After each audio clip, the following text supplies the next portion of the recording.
आज की इस वार्ता में हम स्विट्ज़रलैंड के संघीय व्यवस्था के आधारों का अध्ययन करेंगे या स्विस संघीय व्यवस्था को अपने अध्ययन का केंद्र बनाएंगे। स्विट्ज़रलैंड में संविधान के द्वारा शक्तियों का विधिवत विभाजन किया गया है और ये विभाजन दो स्तर पे सरकारों का गठन करता है, केंद्र, संघ और कैंटन। कैंटन स्विट्ज़रलैंड की इकाइयों का नाम है या उनका संबोधन है। पहली विशेषता जो स्विट्ज़रलैंड की संघीय व्यवस्था के संदर्भ में देखी जाती है वो है स्विट्ज़रलैंड का सर्वोच्च संविधान। सर्वोच्च प्रलेख के रूप में, सर्वोच्च विधि के रूप में संविधान जो है वो अपना स्तर सबसे प्रथम और महत्वपूर्ण रखता है। स्विट्ज़रलैंड का ये संविधान वस्तुतः समस्त विधियों का, समस्त व्यवस्थाओं का निर्धारक माना जाता है और सर्वाधिक श्रेष्ठ, सर्वाधिक शक्तिशाली प्रलेख के रूप में स्विट्ज़रलैंड का ये संविधान अपनी सर्वोच्चता का प्रभाव स्विस व्यवस्थाओं के ऊपर बिल्कुल प्रभावी तरीके से कायम करता है। स्विट्ज़रलैंड की समस्त सरकारी प्रशासनिक व्यवस्थाओं का संचालन स्विट्ज़रलैंड के इसी संवैधानिक व्यवस्थाओं उल्लेख या व्यवस्था के अनुसार संचालित किया जाता है। दूसरा, स्विट्ज़रलैंड का ये संविधान कठोर और लिखित संविधान है। कठोर और लिखित संविधान होने के कारण इस संविधान की सर्वोच्चता और इसकी सुनिश्चितता जो है उसमें किसी प्रकार का कोई कमज़ोर होने का या किसी प्रकार का संदेह उत्पन्न नहीं होता। संघीय व्यवस्था को बनाए रखने के लिए संघीय व्यवस्था का निर्णय लिए जाने के उपरांत सबसे पहली आवश्यकता संविधान की सर्वोच्चता की होती है। लिखित, सर्वोच्च और कठोर संविधान होने के कारण संघीय आवश्यकता की पूर्ति में स्विट्ज़रलैंड का संविधान पूरी तरह से सहायक है। इसके अतिरिक्त संघ और इकाइयों के स्तर पर संविधान द्वारा ही शक्तियों का विभाजन किया गया है। संविधान के जो लिखित उल्लेख हैं उन उल्लेखों में, व्यवस्थाओं में संघ और कैंटनों के मध्य शक्तियों का विभाजन किया गया है। इसके लिए 4 प्रकार की सूचियां निर्धारित की गई हैं। पहला है संघ सूची, जिसमें विदेश नीति, सेना, संचार, रेल, मुद्रा, बैंकिंग, व्यापार से संबंधित विषय रखे गए हैं और संघ सूची में वर्णित विषयों पर कानून बनाने का अधिकार केंद्र या संघ सरकार को है। दूसरा है समवर्ती सूची। समवर्ती सूची में प्रेस नियंत्रण, राष्ट्रीय मार्गों की रक्षा और रखरखाव आदि। इन समवर्ती सूची के विषयों में अधिकार जो है वो मिश्रित रूप में रखा जाता है। तीसरा, विभाजित विषयों की सूची, जिसमें विवाह संबंधी कैंटनों के परस्पर समझौते हैं, संधियां हैं, इनका उल्लेख होता है और इनमें कानून बनाने का अधिकार जो है वो भी विभक्त रूप में होता है। और चौथी होती है कैंटन सूची। इस सूची में जितनी भी अवशिष्ट या बची हुई शक्तियां हैं उनका निर्धारण किया गया है और इन अवशिष्ट शक्तियों का प्रयोग कैंटनों के द्वारा किया जाता है। इसके अतिरिक्त संघीय व्यवस्था में संघ की इकाइयों का प्रतिनिधित्व बहुत सुनिश्चित तरीके से निर्धारित किया गया है। स्विट्ज़रलैंड में संघीय परिषद के लिए पूर्ण कैंटन 2 प्रतिनिधि और अर्ध कैंटन 1 प्रतिनिधि भेजता है। जो राज्य परिषद है, द्वितीय सदन, उसके लिए पूर्ण कैंटन 2 प्रतिनिधि और अर्ध कैंटन 1 प्रतिनिधि का चुनाव करके भेजता है। तो जिस तरह अमेरिका में व्यवस्था है कि इकाइयों के आधार पर सीनेट का गठन होता है, वैसी ही व्यवस्था स्विट्ज़रलैंड में राज्य परिषद की है, जिसमें कैंटनों के प्रतिनिधित्व के रूप में क्षेत्रीय इकाइयों को तुष्टि प्राप्त होती है या उनका प्रतिनिधित्व संघीय स्तर पर सुनिश्चित होता है। इसी तरह स्विट्जरलैंड में द्वैध शासन व्यवस्था है। केंद्र और इकाइयों के दो स्तर पर सरकारी व्यवस्था का संचालन किया जाता है। इकाइयों के अपने पृथक संविधान हैं। इकाइयों की पृथक नागरिकता का भी निर्धारण नागरिकों के लिए किया गया है, क्योंकि स्विट्जरलैंड में दोहरी नागरिकता है, संघ की और उस कैंटन की जिस कैंटन का कोई नागरिक निवासी है। तो ये सारे लक्षण जो हैं वो इस बात की तरफ संकेत करते हैं कि स्विट्जरलैंड में संघीय व्यवस्था को मजबूत बनाने के लिए संवैधानिक, कानूनी, व्यवस्थागत और नागरिकता संबंधी और संविधान संबंधी अनेक प्रकार के ऐसे प्रावधानों का निश्चय किया गया है जिनसे संघीय व्यवस्था मजबूत और गठित रहती है। लेकिन स्विट्जरलैंड में गैर संघीय लक्षण भी हैं। पहला है कि संविधान के अनुसार ये राज्य मंडल है।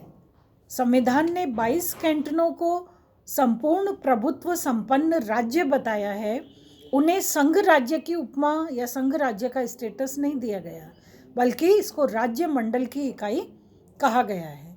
तो इससे ये एक प्रकार का रिफ्लेक्शन आता है कि स्विट्जरलैंड में इकाइयों की जो स्थिति है वो प्रभुत्व संपन्न स्थिति नहीं है, बल्कि वो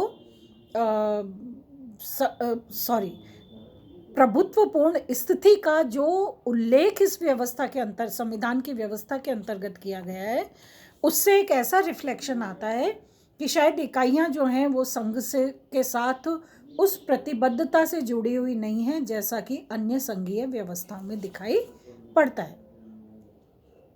इसके अतिरिक्त 1848 की संवैधानिक व्यवस्था का जन्म जो है वो जिस संधि पत्र से हुआ था, और इस संधि पत्र में 22 प्रभुत्व संपन्न कैंटन जो है इन्होंने परस्पर सहमति करके संघ के निर्माण के संबंध में अपनी सहमति प्रदान की थी।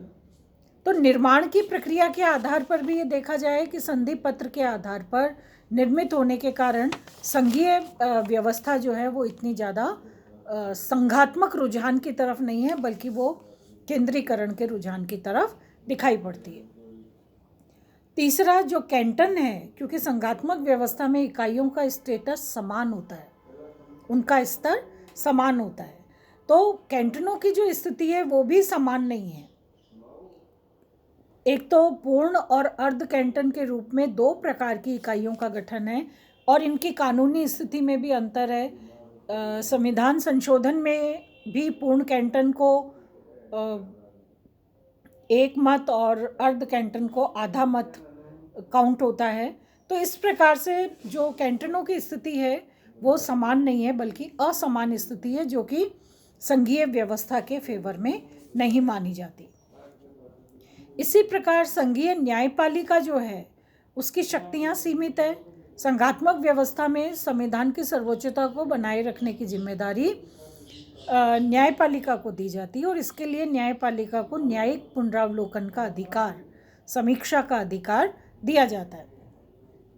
स्विट्जरलैंड में जो संघीय न्यायपालिका है इसकी शक्तियां बहुत सीमित हैं, क्योंकि संघीय न्यायपालिका कैंटनों की व्यवस्था पर न्यायिक पुनरावलोकन का प्रयोग कर सकती है, लेकिन केंद्रीय या संघीय स्तर पर न्यायिक पुनरावलोकन का प्रयोग करने के लिए स्वतंत्र नहीं है।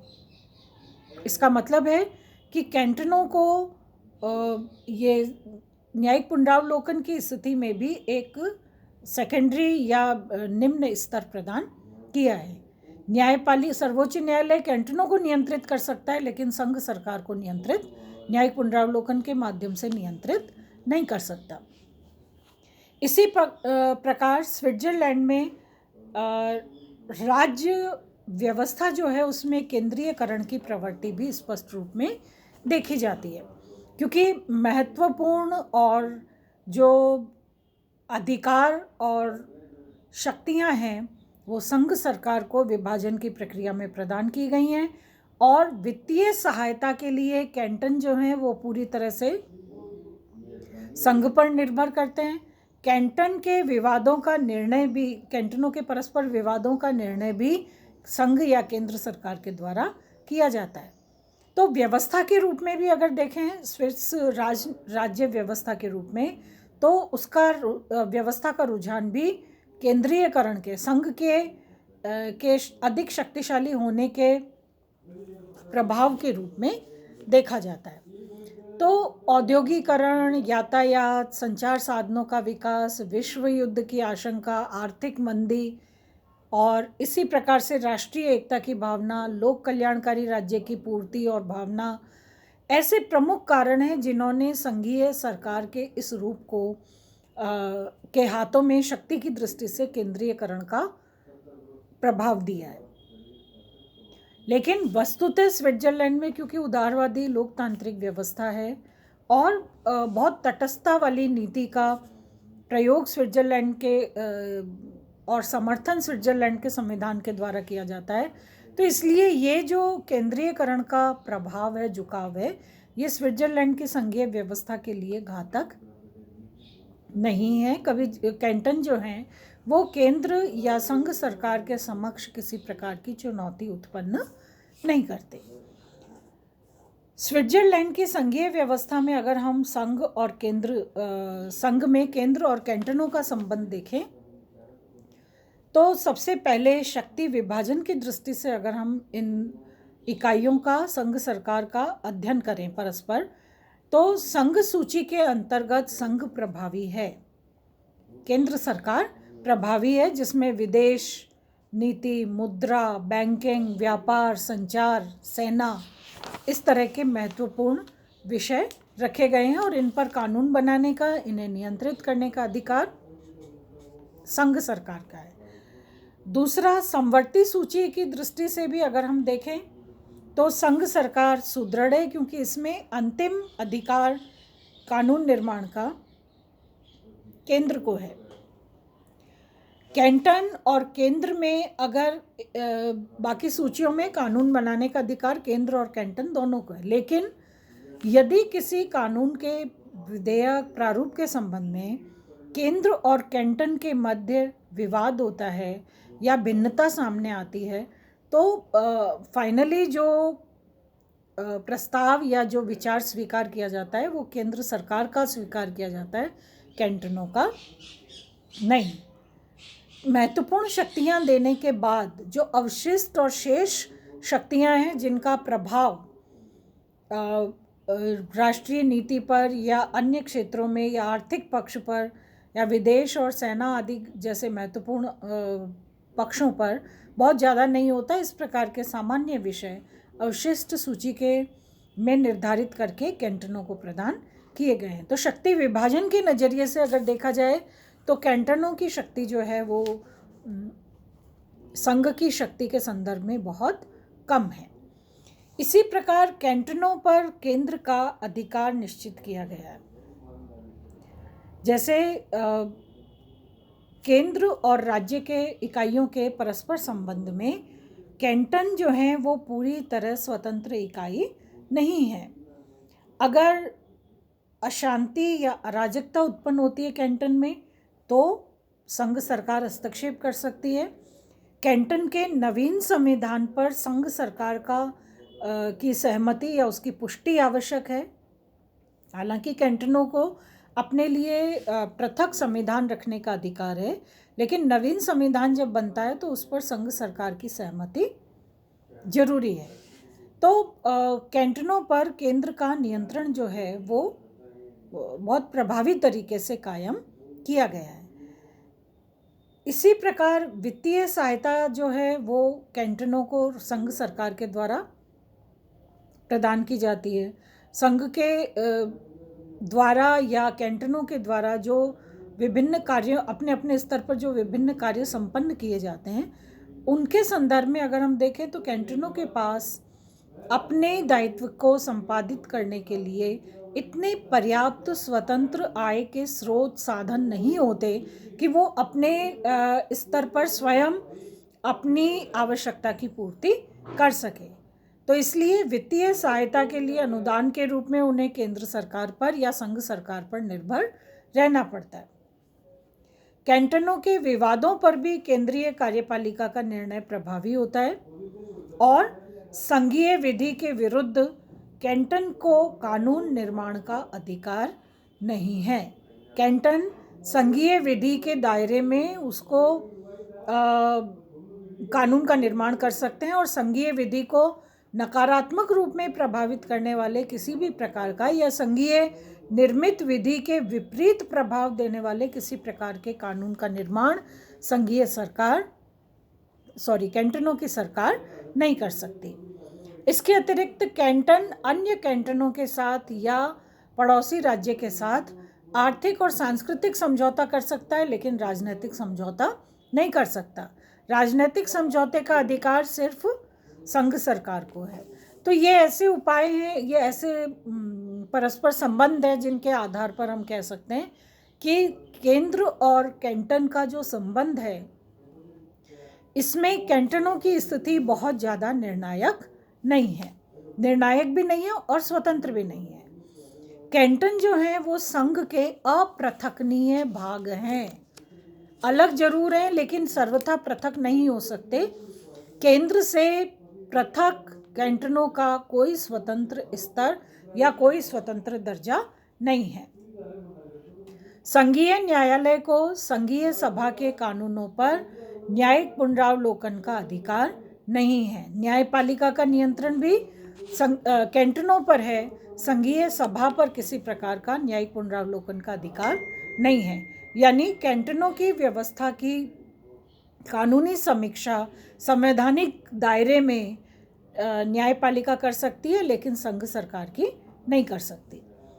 वर्तमान सामाजिक आर्थिक परिस्थितियों के दबाव के कारण भी स्विट्जरलैंड की व्यवस्था में केंद्रीयकरण की प्रवृत्ति देखी जाती है। यानी शक्तियों का रुझान, नियंत्रण का प्रभाव और कैंटनों को प्रदान किए जाने वाला आर्थिक अनुदान इस प्रकार से सामने आता है जिनसे ये स्पष्ट होता है कि प्रत्येक कैंटन सक्रिय राजनैतिक जीवन का केंद्र तो है, लेकिन संघ से पृथक, संघ के विरुद्ध किसी प्रकार का अस्तित्व या उसकी व्यवहारिकता, कैंटन की व्यवहारिकता नहीं है।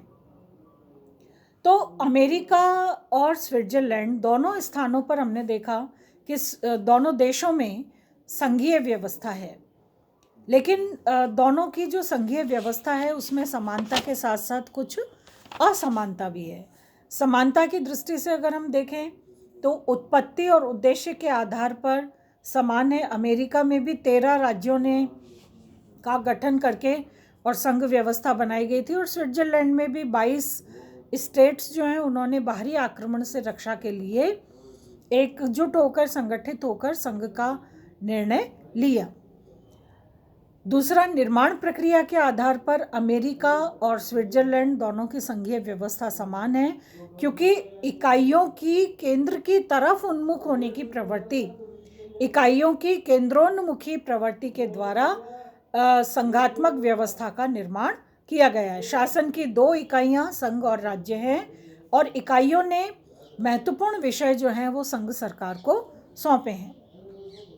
तीसरा, दोनों देशों में लिखित सर्वोच्च और कठोर कानून है, यानी संविधान जो है वो सर्वोच्च विधि के रूप में, प्रभावी विधि के रूप में और एक कठोर दुष्परिवर्तनशील व्यवस्था के रूप में दोनों देशों की संघीय व्यवस्था का निर्धारण या उसका आधार बनता है।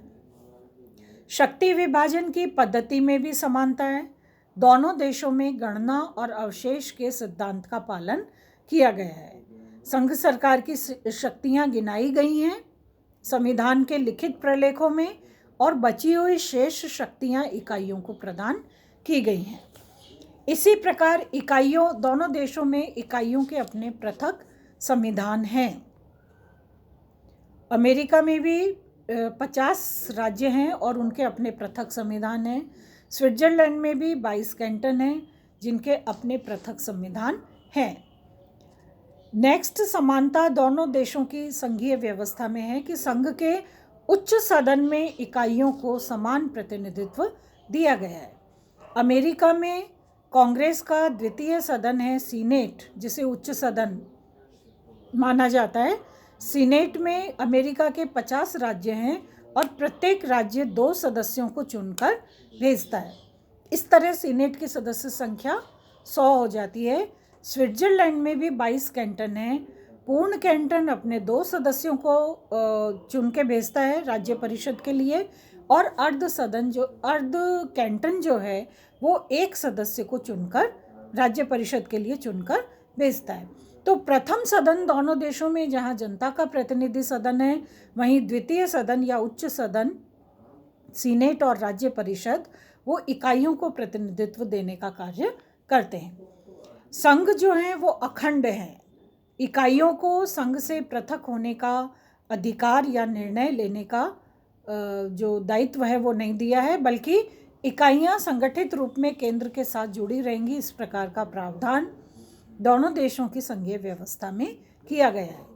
और अमेरिका और स्विट्जरलैंड दोनों देशों में केंद्र की तरफ रुझान या केंद्र की तरफ प्रभाव, शक्ति के केंद्रीयकरण का प्रभाव और उसकी प्रवृत्ति समान रूप से प्रभावी है। लेकिन इसके बावजूद भी दोनों देशों की व्यवस्था में पर्याप्त अंतर भी है। जैसे नामकरण में असमानता है। अमेरिका में संयुक्त राज्य का प्रयोग किया गया है, जबकि स्विट्जरलैंड में राष्ट्रमंडल का प्रयोग, राष्ट्रमंडल का प्रयोग किया गया है। इसी प्रकार संघ की शासन प्रणाली और आधारभूत सिद्धांतों में भी असमानता है। अमेरिका में अध्यक्षात्मक व्यवस्था है, शक्तियों का विकेंद्रीकरण और अवरोध और संतुलन के सिद्धांत का प्रयोग किया गया है, जबकि स्विट्जरलैंड में संसदात्मक और अध्यक्षात्मक दोनों का मिश्रित रूप है। शक्ति पृथक्करण का अस्तित्व के सिद्धांत का अस्तित्व नहीं है और अवरोध और संतुलन के सिद्धांत का भी अस्तित्व नहीं है। इसी प्रकार संघ की इकाइयों में असमानता है। अमेरिका में 50 इकाइयां हैं और ये 50 इकाइयां बिल्कुल समान स्टेटस वाली, समान रूप वाली मानी जाती है। स्विट्जरलैंड में 2 प्रकार की इकाइयां हैं, पूर्ण कैंटन और अर्ध कैंटन। इनकी कानूनी स्थिति में भी पर्याप्त अंतर है। इसके अतिरिक्त स्विस इकाइयों को समझौते का अधिकार है। राजनीतिक समझौता नहीं कर सकते, लेकिन आर्थिक और अन्य सांस्कृतिक प्रकार का समझौता कैंटन कर सकते हैं। लेकिन अमेरिका में इकाइयों को इस प्रकार का समझौता करने का या अलग स्वतंत्र रूप में किसी नीति, इस प्रकार की नीति के आर्थिक और सांस्कृतिक नीति के संचालन का अधिकार अमेरिकी इकाइयों को नहीं है। शक्ति वितरण में भी असमानता है। स्विट्जरलैंड में समवर्ती सूची है, अमेरिका में समवर्ती सूची संविधान के अंतर्गत नहीं है। अमेरिका में शक्ति विभाजन सूत्रबद्ध क्रम में किया गया है, जबकि स्विट्जरलैंड के संविधान में जो शक्तियों का विभाजन है वो बहुत बिखरे हुए रूपों में किया गया है। केंद्र और इकाइयों के परस्पर संबंध के संदर्भ में अगर हम देखें तो भी दोनों देशों की संघीय व्यवस्था में अंतर दिखाई पड़ता है। अमेरिका में केंद्र प्रबंधन का कार्य अपनी नौकरशाही के माध्यम से करता है और स्विट्जरलैंड में कैंटनों की जो कार्यपालिका है ये नौकरशाही की भी सहायता करती है या नौकरशाही की भी सहायता से कार्य करती है। अमेरिका में इकाइयों का विवाद सर्वोच्च न्यायालय द्वारा सुलझाया जाता है, जबकि स्विट्जरलैंड में इकाइयों का विवाद केंद्र सरकार के द्वारा सुलझाया जाता है। तो दोनों इकाइयों में पर्याप्त असमानता। इसके अतिरिक्त संविधान संशोधन की प्रक्रिया में अंतर है। संशोधन प्रस्ताव स्विट्जरलैंड में जनता के द्वारा भी तैयार किया जा सकता है, संघीय सभा के द्वारा भी तैयार किया जा सकता है और संघीय परिषद यानी व्यवस्थापिका, कार्यपालिका और जनता तीनों अपने अपने स्तर पर संशोधन का प्रस्ताव तैयार करके प्रस्तुत कर सकते हैं। लेकिन कैंटनों को, स्विट्जरलैंड के कैंटनों को ये अधिकार नहीं है कि वो प्रारंभिक रूप में संशोधन प्रस्ताव को अपने स्तर पर स्वीकार कर ले। इनमें सहभागिता है। अगर जनता ने भी तैयार किया है तो उसको लोक निर्णय के लिए प्रस्तुत किया जाएगा, परिषद ने तैयार किया है तो भी लोक निर्णय के लिए प्रस्तुत किया जाएगा, और सभा ने भी तैयार किया है तो उसको लोक निर्णय के लिए प्रस्तुत किया जाएगा। लेकिन कांग्रेस या संघ अमेरिका में जो विधेयक का प्रारूप है, संशोधन प्रस्ताव का प्रारूप है, वो या तो कांग्रेस के द्वारा या फिर संघ की इकाइयों के द्वारा प्रस्तुत किया जा सकता है। स्विट्जरलैंड में संशोधन की स्वीकृति के लिए जनता के निर्णय या लोक निर्णय की आवश्यकता अनिवार्यता है। अमेरिका में इस प्रकार की लोक निर्णय की अनिवार्यता नहीं है। संघीय कार्यपालिका संबंधी अंतर है। अमेरिका में अध्यक्षात्मक और एकल कार्यपालिका है, और स्विट्जरलैंड में मिश्रित प्रकार की संसदात्मक और अध्यक्षात्मक व्यवस्था का मिश्रित रूप प्लस बहुल कार्यपालिका है। 7 सदस्यों की एक समिति जो है वो संयुक्त रूप से संघीय कार्यपालिका का कार्य करती है। इसके अतिरिक्त संघीय उच्च सदन संबंधी अंतर जो है वो भी दोनों देशों की व्यवस्थाओं में, संघीय व्यवस्थाओं में देखा जाता है। अमेरिका में सीनेट का चुनाव और कार्यकाल संविधान द्वारा सुनिश्चित किया जाता है, और स्विट्जरलैंड में द्वितीय सदन के सदस्यों का चुनाव और कार्यकाल कैंटनों के संविधान के द्वारा सुनिश्चित किया जाता है। संघीय संविधान द्वारा नहीं, बल्कि कैंटनों के संविधान के द्वारा सुनिश्चित किया जाता है। और सीनेट का चुनाव जो है वो जनता द्वारा प्रत्यक्ष रूप में 6 वर्ष के लिए किया जाता है।